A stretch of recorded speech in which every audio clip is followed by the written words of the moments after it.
Bueno, ¿puedo pasar al siguiente tema, compañeros? Sí, profe. Bueno, listo. Entonces, continuando con nuestra guía de aprendizaje, ahora vamos a pasar al tema de programación orientada a objetos. Vamos a mirar qué nos pide nuestra primera evidencia que vamos a trabajar. Aquí nos piden realizar un taller de conceptos y principios de programación orientada a objetos. ¿Qué es lo que nos piden en esta actividad? Realizar un glosario de terminología utilizando la programación orientada a objetos, donde cada término debe ser explicado con sus propias palabras. En su propio concepto, explicar cuáles son las características y los principios o pilares básicos. ¿Cuáles son los elementos que ustedes van a tener en cuenta? Van a definir qué es una clase, qué es una herencia, objetos, métodos, eventos, atributos, abstracción, encapsulamiento, polimorfismo. Bueno, nos dice, para la entrega se debe seguir las normas básicas de presentación de un documento escrito. Como ustedes deben de definir todas estas terminologías, voy a hacerles un bosquejo muy rápidamente del módulo que ustedes van a estudiar para que puedan realizar la actividad. Entonces, nos vamos a la herramienta Sajuna. Estoy aquí, voy a ingresar nuevamente, voy a ingresar.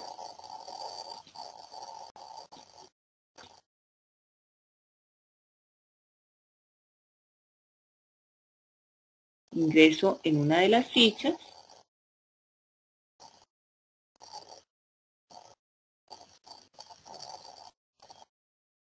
Ingresamos en la fase de planeación, que es donde estamos, actividad proyecto 4, material de formación, ingreso en conceptos básicos de programación orientada a objetos.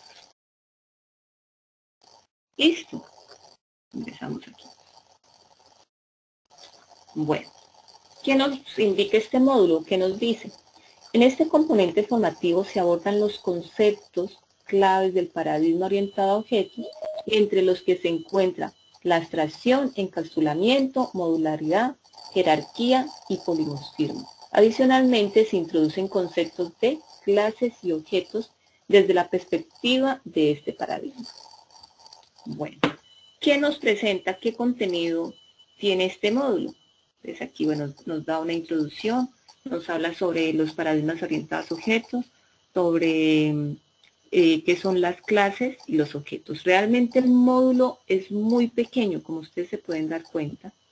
Entonces, como es muy pequeño, como siempre, yo amplío, trato de que cada definición la vamos a ampliar a través de videos.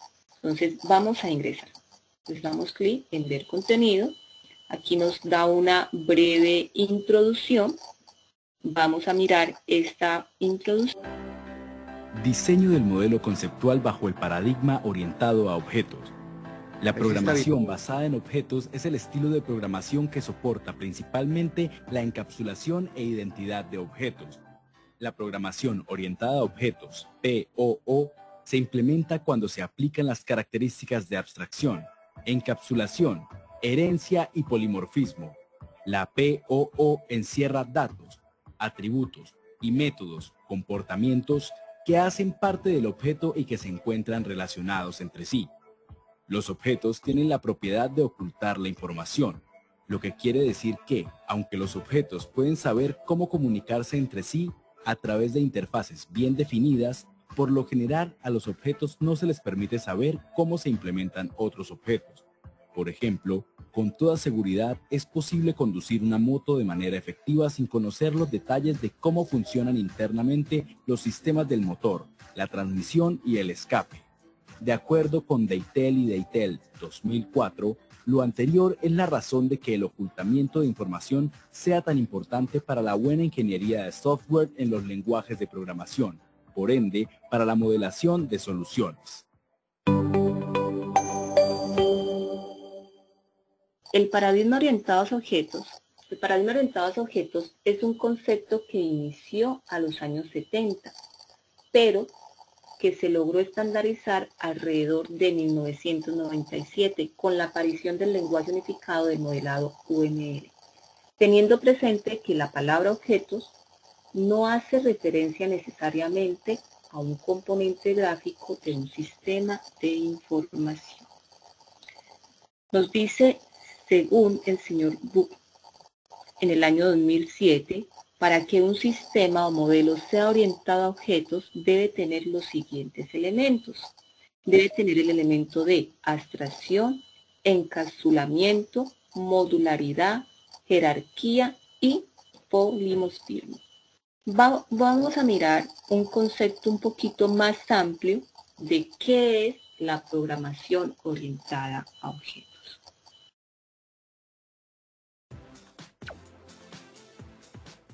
Hablemos de la programación orientada a objetos. La programación orientada a objetos, POO en español, OOP según sus siglas en inglés, es un paradigma de programación que viene a innovar la forma de obtener resultados. Surgió en los años de 1970.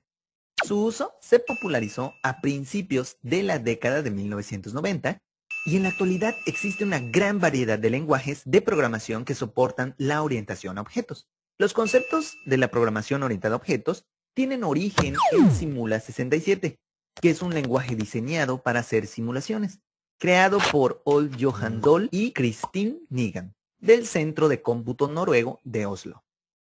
La programación orientada a objetos utiliza objetos como elementos fundamentales en la construcción de una solución. Un objeto es una abstracción de algún hecho o ente del mundo real, con atributos que representan sus características o propiedades y métodos que emulan su comportamiento o actividad. Todas las propiedades y métodos comunes a los objetos se encapsulan o agrupan en clases. Una clase viene siendo como una plantilla, un prototipo para crear objetos. Se dice que cada objeto es una instancia o ejemplar de una clase. Vamos a ver un ejemplo muy sencillo realizado con el lenguaje de programación PHP. Crearemos primero una clase humano, que tendrá una propiedad llamada nombre.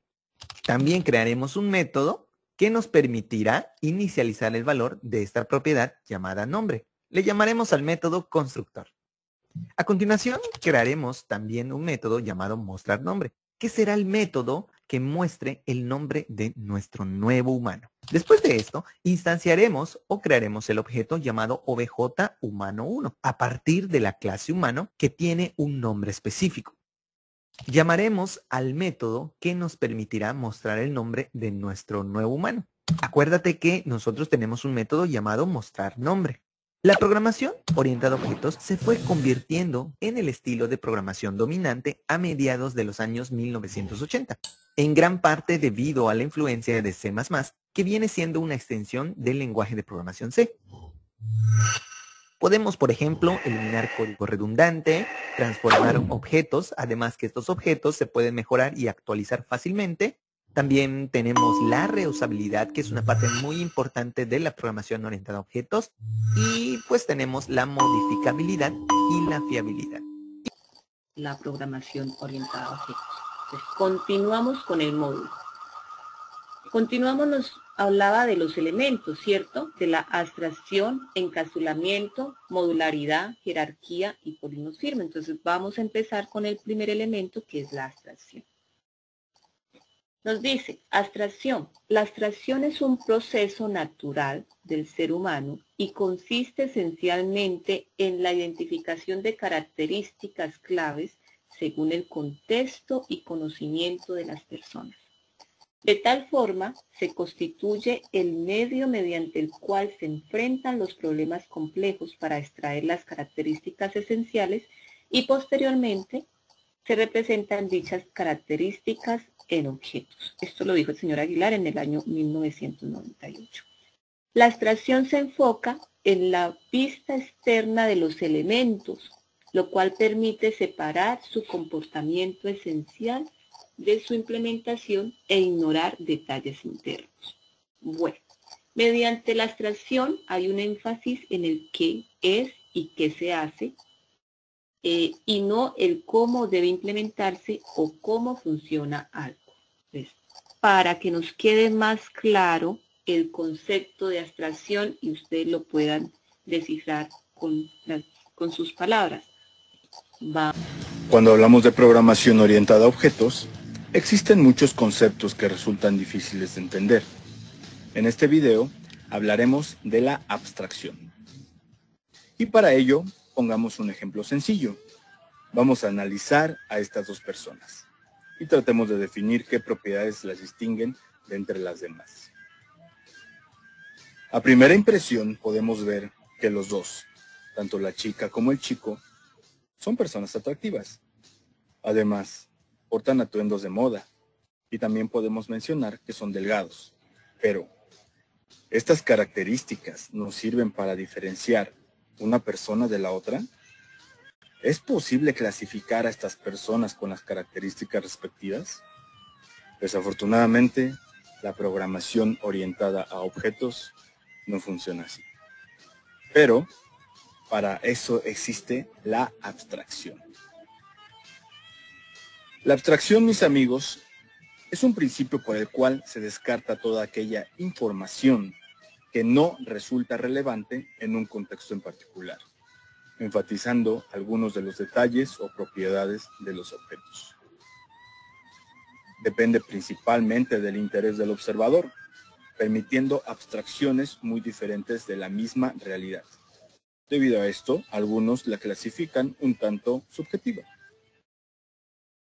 La abstracción consiste en captar las características y funciones que un objeto desempeña, y estos son representados en clases por medio de atributos y métodos de dicha clase. Volvamos al ejemplo. ¿Qué características podemos abstraer de la clase personas? O también podríamos preguntarnos, ¿qué características semejantes tienen todas las personas? No importando si son 1, 10 o 1.000.000 de personas, nosotros podemos abstraer las características y funcionalidades que en un momento particular nos sirven para darle solución a un problema. Para este caso, se definen como características el nombre, apellidos, edad, dirección.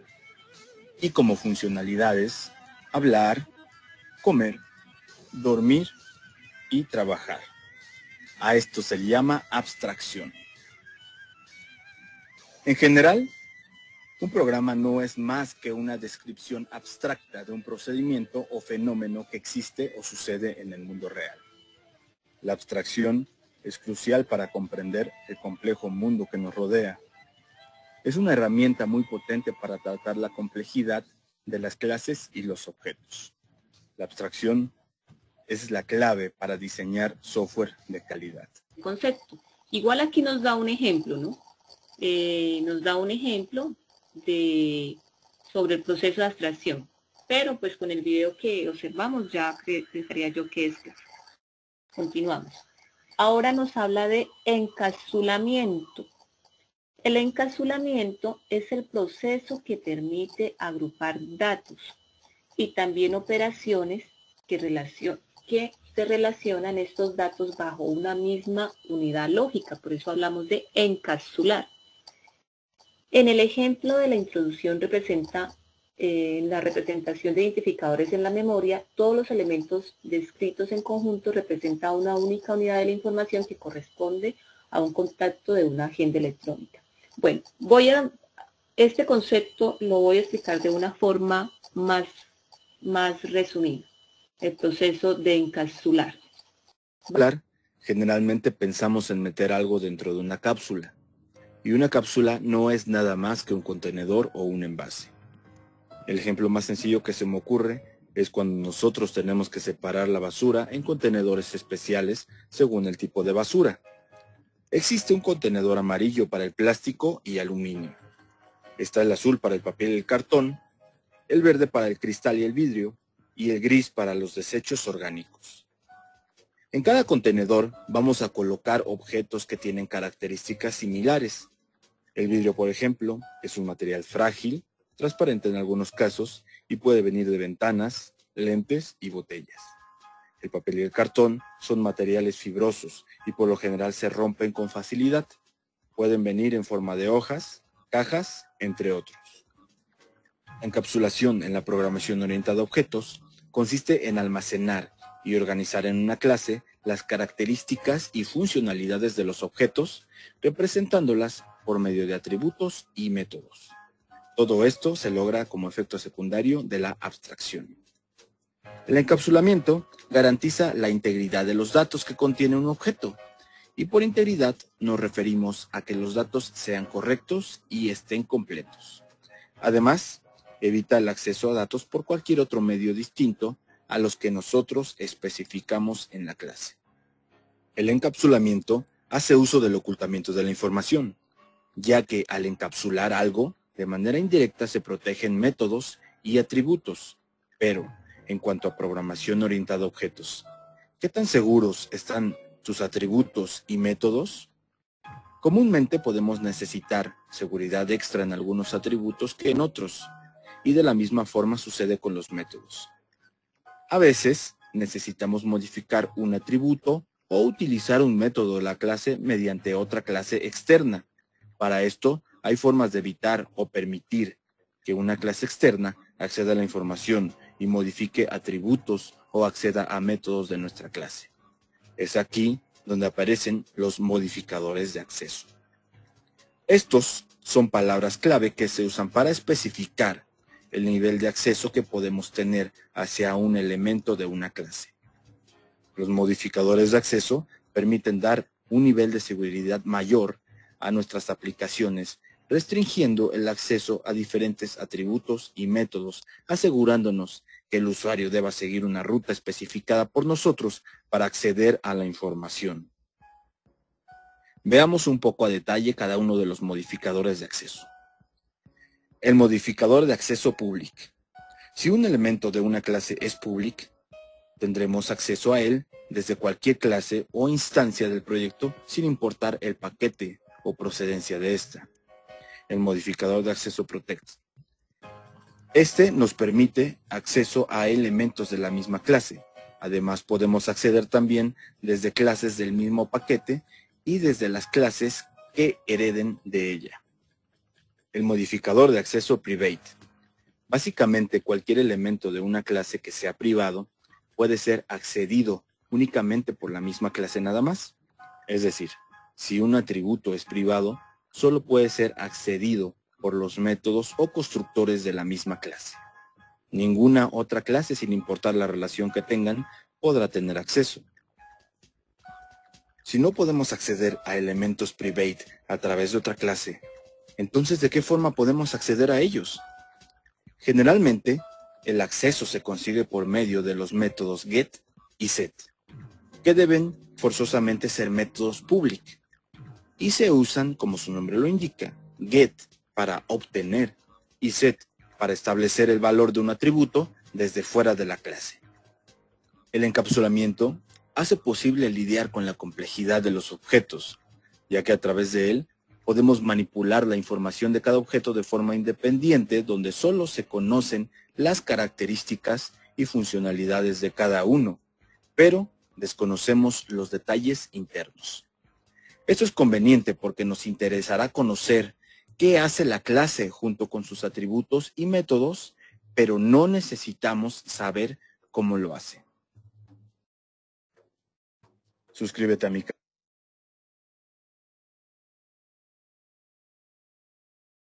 ¿Nos quedó claro el concepto de encapsulamiento, compañeros?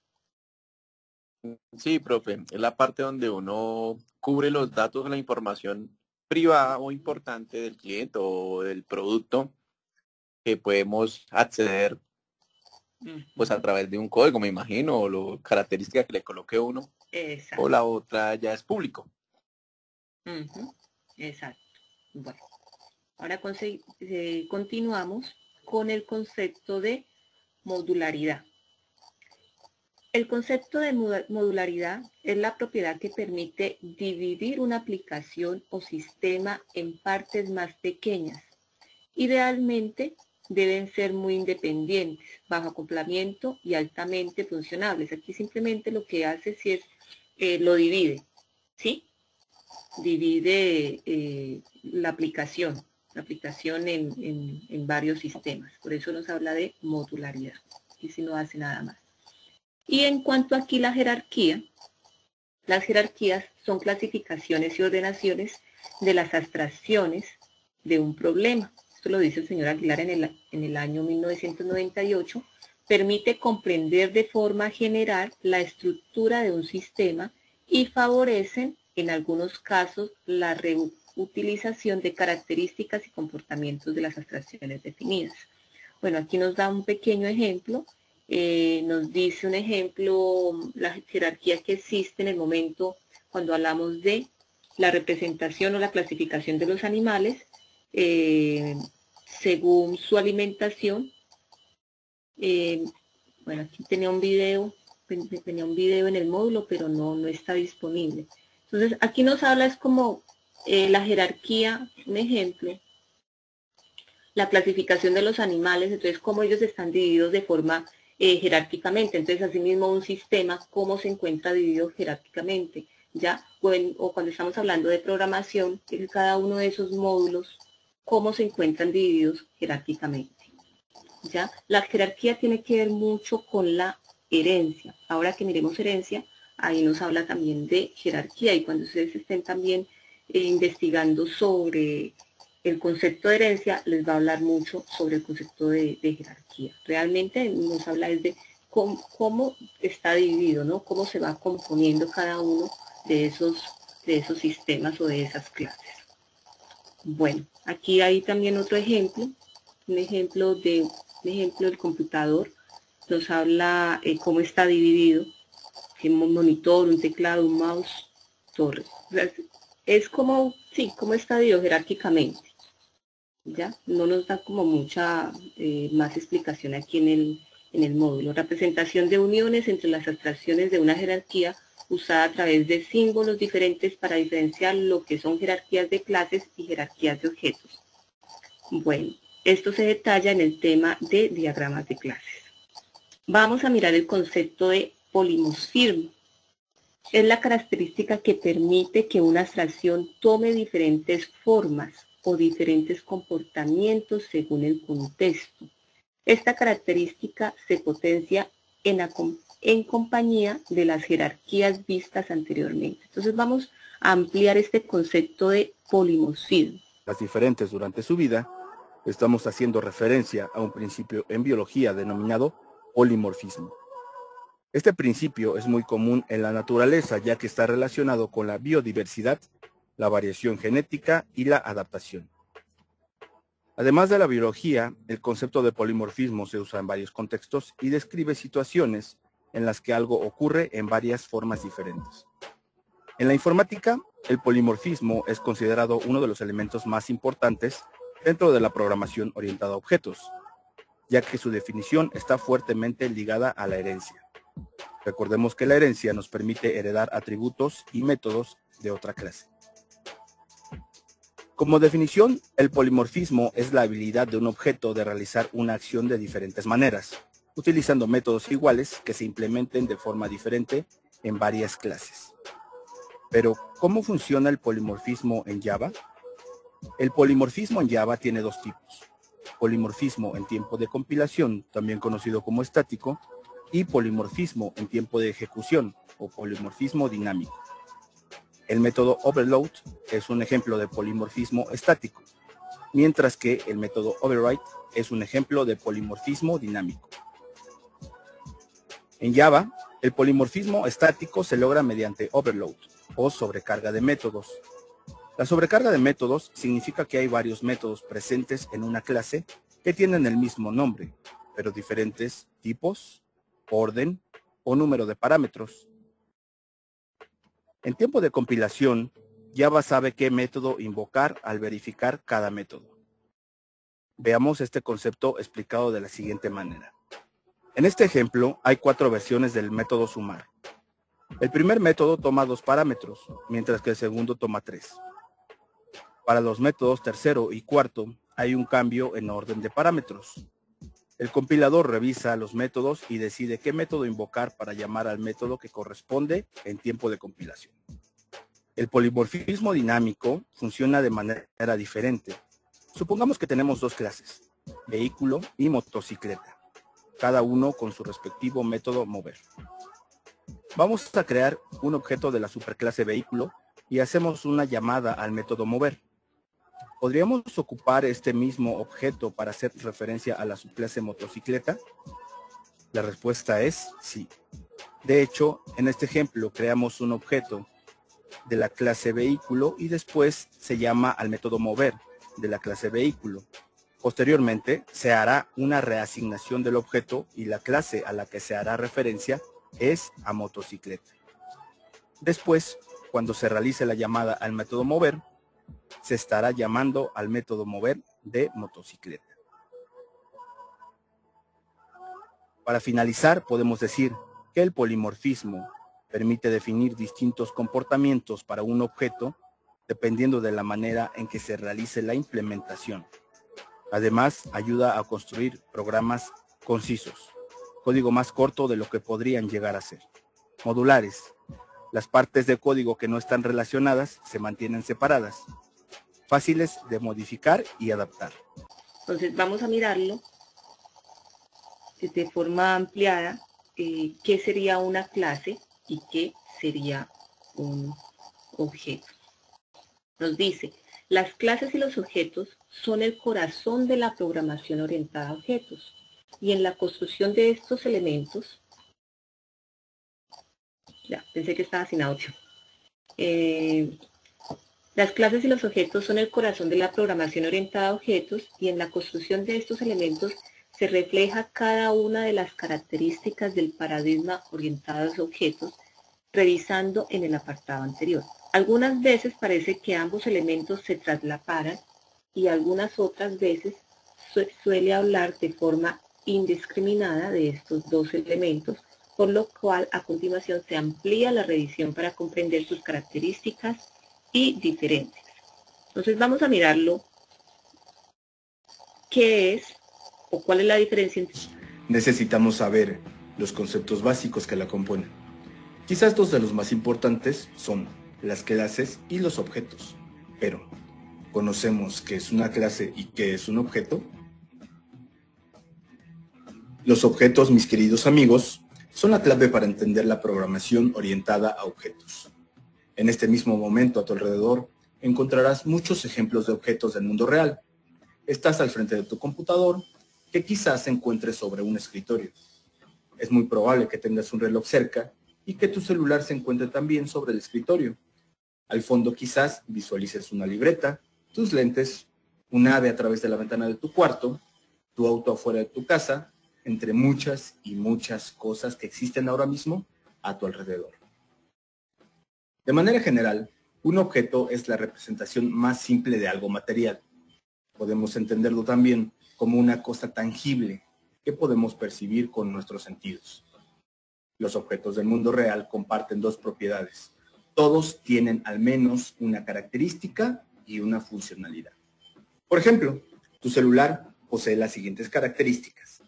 Es de una marca en particular, tiene un color, es de gama baja, media o alta y tiene una capacidad de almacenamiento de datos. Además, algunas de las funcionalidades de tu celular son las siguientes: realizar llamadas, enviar mensajes, jugar videojuegos, conectarse a internet, entre muchas y muchas más.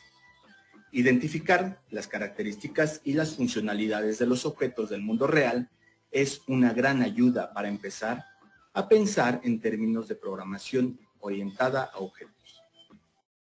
De manera formal, las características de un objeto las identificaremos como atributos y las funcionalidades como métodos. Ahora que ya conocemos que un objeto contiene atributos y métodos, necesitamos saber el concepto de clase. En el mundo real encontrarás muchos objetos del mismo tipo. Podemos mencionar que una clase nos va a servir para poder clasificar objetos con atributos y métodos similares. Volviendo al ejemplo del celular, en este momento existen millones de celulares en el mundo, muchos de ellos de la misma marca y color. Cada celular ha sido fabricado a partir del mismo diseño por una o varias compañías y por lo tanto contienen los mismos componentes. En la programación orientada a objetos decimos que existe la clase celular. Esta a su vez puede tener muchos objetos, por ejemplo, el objeto mi celular, el objeto tu celular y el objeto su celular. La clase celular es la referencia a partir de la cual se crean objetos individuales. Se estructuran y comportan según se define en la clase, pero sus atributos son particulares e independientes del resto de los objetos. Ya que tenemos claro qué es una clase y qué es un objeto, vamos a realizar la codificación de los mismos en Java. Comenzamos definiendo la clase celular y cada uno de los atributos que la conforman. También declaramos el constructor, el cual nos va a ayudar a inicializar los objetos de la clase celular, asignando los valores respectivos cuando se crea un nuevo objeto. Además, crearemos los métodos que cada objeto puede realizar como parte de su funcionalidad. Una vez creada la clase celular, podemos crear objetos nuevos de esta clase con los atributos propios de la misma. Cuando estos objetos ya estén creados, podrán hacer uso de los métodos definidos en la clase celular. Suscríbete a mi canal para ver más videos así y recuerda. Bueno, de una forma rápida, ya hicimos un bosquejo de los elementos de la programación orientada a objetos. Entonces, ¿qué nos pide la evidencia? Para el taller de conceptos y principios de programación orientada a objetos, nos dice realizar un glosario de terminología utilizando la programación orientada a objetos, donde cada término debe ser explicado con sus propias palabras. En su propio concepto, explicar cuáles son las características y los principios o pilares de la programación orientada a objetos. Entonces, en la terminología, recuerden, van a ustedes a indicar qué es la programación orientada a objetos, qué es para ustedes una clase, qué es una herencia, qué es un objeto, qué es un método, qué son eventos, qué son atributos, abstracción, encapsulamiento y polimorfismo. ¿Es clara la actividad que vamos a realizar, compañeros? Sí, profe. Es claro. Bueno, yo igual, como siempre, les paso más información, ¿no? Se esperan, antes de hacer la actividad, ustedes esperan, yo les paso el paso a paso, bien explicadito, tanto la del diccionario de datos, lo más explicadito para que ustedes puedan así desarrollarlo. Entonces, si se me esperan, yo pensaría máximo hasta el día lunes, que les entregue el paso a paso para que lo vayan desarrollando. Igual ya tienen claro qué es lo que ustedes van a realizar. Cuando yo les digo, se esperan es como, pues yo como siempre les entrego un paso a paso donde bien explicadito y les adiciono material para que puedan desarrollarlo un poco mejor. ¿Listo? Listo, profe. Bueno, entonces, no sé si hay alguna pregunta sobre las dos evidencias que vamos a entregar. Ustedes me dirán.